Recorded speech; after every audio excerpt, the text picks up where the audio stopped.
2 years out, the wounds are still very raw in that regard. Add to it the re-traumatization because of the pandemic. It's something Rabbi Jeffrey Myers in Pittsburgh and the world will never forget. The Tree of Life synagogue shootings in Squirrel Hill. Next week marks 2 years. It's been challenging in this pandemic.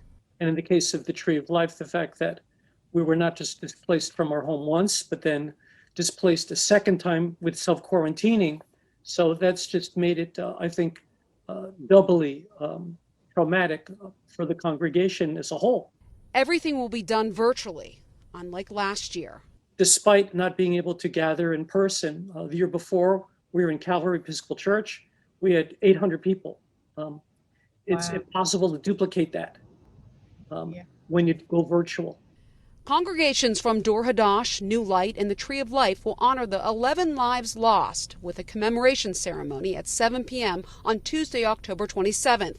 Anyone can take part in the ceremony and learn more about the virtual events planned for next week by visiting the 1027 Healing Partnerships website. Rabbi Myers says there is a bright side. If anything, because of the pandemic, we're able to reach out to a wider range of scholars to join us virtually. Looking forward is the goal now, says Tree of Life's president. We've been very busy at Tree of Life having meetings to discuss our plans for rebuilding, our plans for moving forward, and to having a collaborative space at the corner of Wilkins and Shady and what we're going to do.